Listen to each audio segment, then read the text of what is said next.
जब आंख खुली तो सब कुछ लुट चुका था, पर शायद बाबा को उसे बचाना ही था। गांव से एक ही बस शहर में जाती थी, जिसमें वह और गांव के कई अन्य लड़के पढ़ने के लिए जाते। प्रतिदिन की भांति आज भी वे बस की पिछली सीट पर बैठे थे, क्योंकि पीछे बैठकर कभी मोबाइल में गेम खेलना या अन्य कोई शरारत करने की अधिक स्वतंत्रता मिल जाती थी।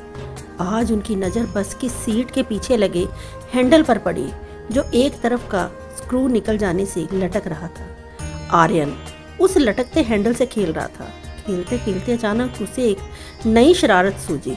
उसने साथ बैठे अभिनव से कहा, तुम बहुत अच्छे बॉक्सर हो, उस हैंडल को एक ही झटके में तोड़कर दिखाओ ना।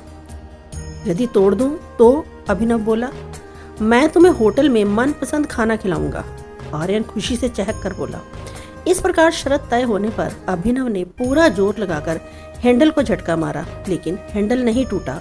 शर्त अनुसार अब आर्यन की बारी आई तो उसने हैंडल को झटकने में अपनी पूरी ताकत झोंक दी। अगले ही पल हैंडल उसके हाथ में था। इस खुशी में उसके मुख से जोर से निकल पड़ा, हुर्रे। उत्सुकतावश बस में बैठी सभी सवारियों ने पीछे मुड़कर देखा। क्या हुआ कि आवाजों के बीच ड्राइवर भी सामने लगे शीशे में से ये जानने की कोशिश कर रहा था कि कहीं कुछ अप्रिय तो नहीं हो गया। लेकिन ये कोई नई बात तो थी नहीं, वे रोज ही ऐसा कुछ न कुछ करते थे और बस में बैठी सवारियां भी लगभग जान जाती थी कि ऐसे शरारती विद्यार्थी अक्सर अपनी शरारतों को अंजाम देने के लिए पिछली सीटों पर ही बैठते या खड़े रहते हैं। वहाँ ये सब करने की कुछ ज़्यादा ही छूट मिल जाती है ना। अब आर्यन जीता था, इसलिए तय कार्यक्रम अनुसार अभिनव को पार्टी देनी थी। तय हुआ कि शहर के सबसे अच्छे होटल जनकार में पार्टी दी जाए। इसलिए बस से उतरकर आज उनके कदम कॉलेज की ओर नहीं अपितु होटल की ओर मुड़ गए। रास्ते में अभिनव ने जेब पर हाथ रखकर अपने को तसल्ली दी, पूरे 1100 रुपए हैं, कम तो किसी भी हालत में नहीं पड़ेंगे। खुदा का शुक्र है जो आज जेब गर्म है। उसकी मां दमे की मरीज है और वह महीने भर की दवा एक ही बार अपने बेटे से शहर से मंगवा लेती है। अभिनव को मालूम है कि पिताजी के जाने के बाद माँ कैसे मजदूरी करके उसे भी पढ़ाती थी और अपनी बीमारी का भी इलाज करवाती है। ठेकेदार भी किसी को गरीबी का क्या जाने। माँ उसके घर में 10 चक्कर लगाती, तब कहीं वह मजूरी के पैसे हाथ पर रखता है।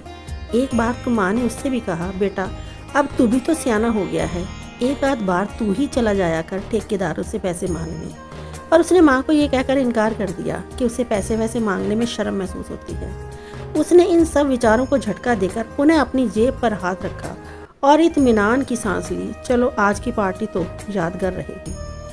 होटल पहुंचते ही अभिनव ने बहरे को आर्यन के मनपसंद भोजन के साथ साथ शराब का भी ऑर्डर दे दिया। आज पहली बार उसने खुले दिल से पार्टी दी थी। दोनों ने खूब आनंद लिया और जमकर पी। आज अभिनव को किसी रईस जादे किसी शान महसूस हो रही थी, इसलिए उसने बैरे को अच्छी सी टिप भी दी और काउंटर पर आकर बिल चुका दिया। होटल से बाहर आकर जब घड़ी पर नजर डाली तो आर्यन ने कहा, यार अब कॉलेज का तो कोई समय ही नहीं रह गया, क्यों ना पार्क में चलकर गपशप की जाए। शराब भी अपना प्रभाव दिखाने लगी थी। दोनों के पैर लड़खड़ा रहे थे। किसी तरह वे पार्क में पहुंचे। अभी पहुंचे ही थे कि अभिनव को बेहोशी सी आने लगी। या तो उसने ज़्यादा पी ली थी या शराब में कुछ मिलावट होगी। थोड़ी ही देर में अभिनव अचेत हो गया। आर्यन उसकी बिगड़ती हालत को देखकर किसी अनहोनी आशंका के भय से वहां से चुपके से खिसक गया। पार्क में किसी घूमने वाले ने जब अभिनव को अचेतावस्था में देखा तो मेन रोड पर जाकर कॉलेज से लौटते एक लड़के को इशारे से बुलाकर कहा, एक लड़का पार्क में बेसुध पड़ा है, जाकर संभालो भाई, तुम्हारे कॉलेज का ही लगता है। शुभम जब पार्क पहुंचा तो देखकर हैरान रह गया कि अरे ये तो अपने ही गांव का अभिनव है।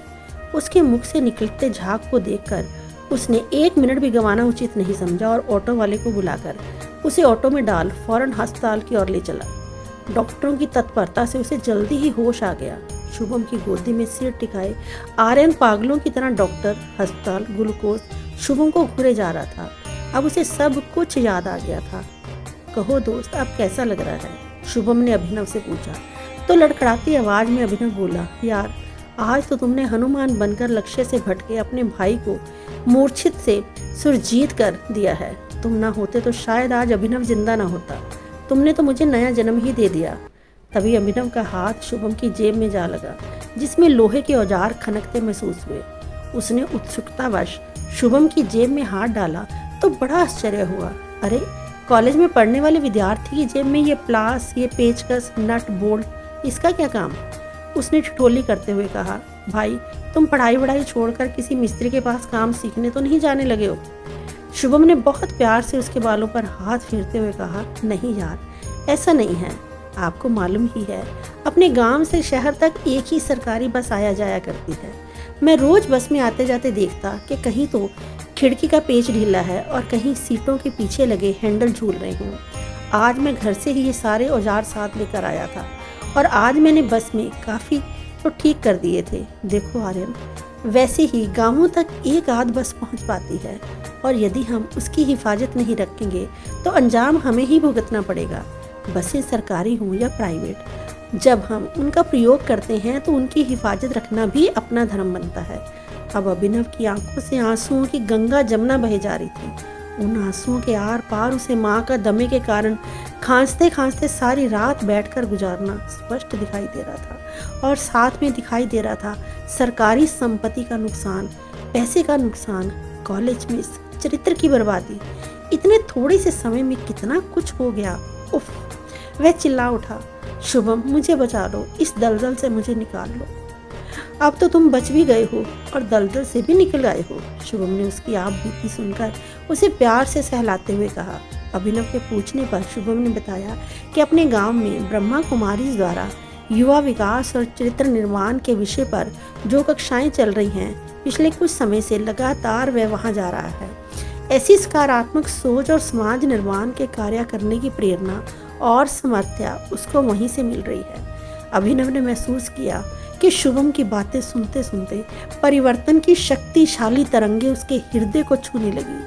अब वह भी एक नई आशा और विश्वास लिए अस्पताल का बिस्तर छोड़ उठ खड़ा हुआ और उससे भी पहले उठ खड़ा हुआ उसके भीतर बैठा हुआ एक चरित्रवान युवा। रास्ते बुला रहे हैं रास्ते।